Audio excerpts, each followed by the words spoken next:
Welcome back. In our previous video, we saw how to model an M30 nut. The chamfering and the dimensions of the nut may not be as actual one, but it will give you a basic idea of how to model a nut and bolt. So while moving on to creating a model of M30 bolt, we know the basic profile is the same. It's a hexagonal bolt with 30 mm as one side. So instead of creating the sketch again, we can reuse the M30 nut which we have already modeled. So for that, let us move on to our folder experiment number 1.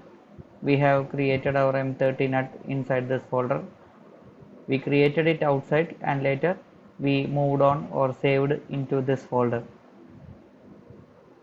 So now I am going to take a copy of this. So right click on it. So you will see certain options, and here there is an option copy workspace. Click on it. Then it will ask for M30 nut copy.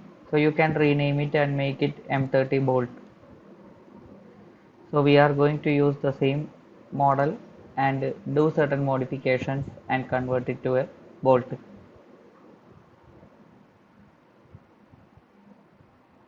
Now our model is ready. So first we have to change the basic sketch. So let us move on to the basic sketch M30 nut.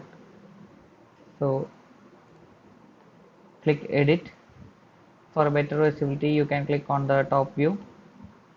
So let us change this name also. Now it's bolt, not nut. So and now the major change is that we don't need a hole inside. So we are going to remove it. The rest is the same. Okay. So click tick mark. Now the model has changed, and you can see that the revolve option need to be regenerated because the basic sketch was changed. And also one more thing you need to think, the height of nut was diameter d itself, but when we come to bolt it doesn't need d, it just needs 0.8 d. So just 24 mm will be sufficient for an M30 bolt. So we have to edit the extrude command, edit. So the depth was 30 mm, right? So that means the height of the nut. Now we need to change it to 24. Just change the dimension and the model will be regenerated. And now still the revolve option has not regenerated, so we are going to click on the revolve option. So now you can see one thing, the axis of revolution is missing. Previously there was a hole at the center and we had selected the hole as the axis of revolution, and now it is missing. So we need to add an axis of revolution.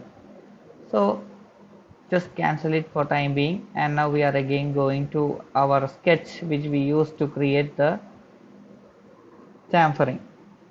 So edit the sketch, and for a better visibility let us suppress the extrude command now and let us have it a front view look. Okay, so for the M30 bolt you don't need a chamfering on the lower portion, so you can remove it. So we are going to delete this lower area,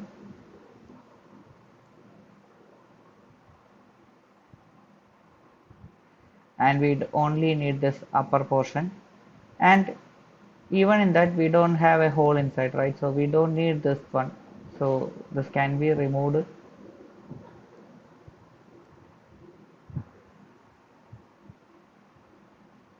And trim these two edges which we don't require.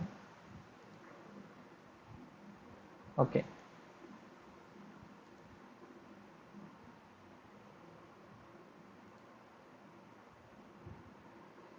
and now we need to create an axis of revolution. So this is the central region, so let us draw a line here and make it construction line.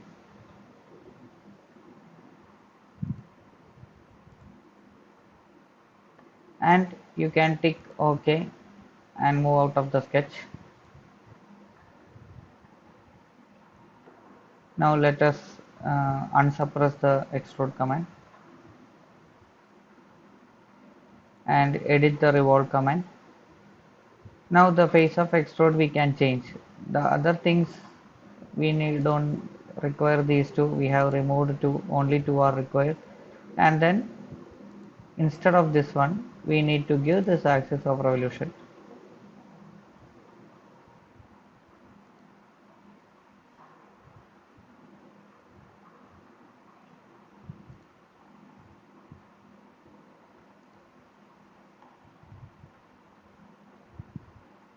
Now just have a look at it.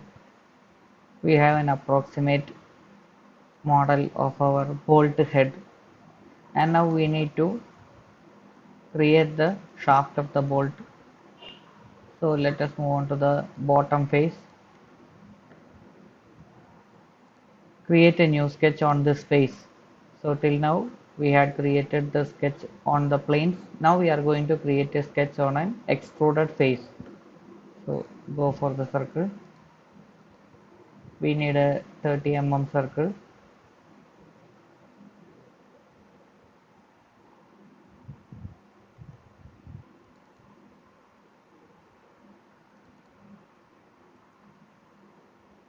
We got a 30 circle.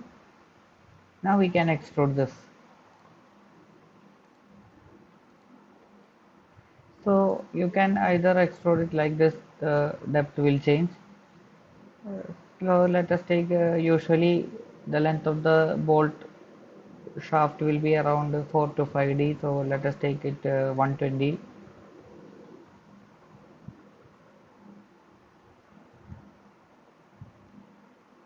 Now we have a model which somewhat looks like a bolt and a bolt head.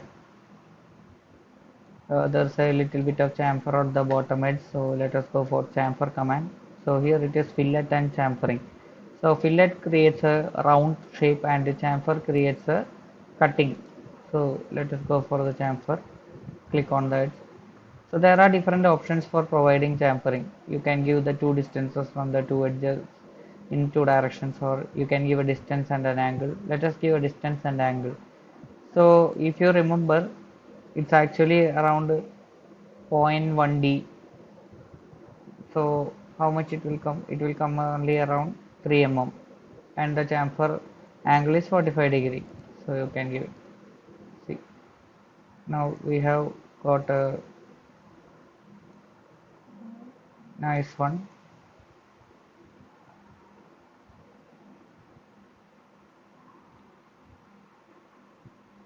Now later we will come back to this nut and bolt and we will create the threaded pattern on the shaft and inside the nut.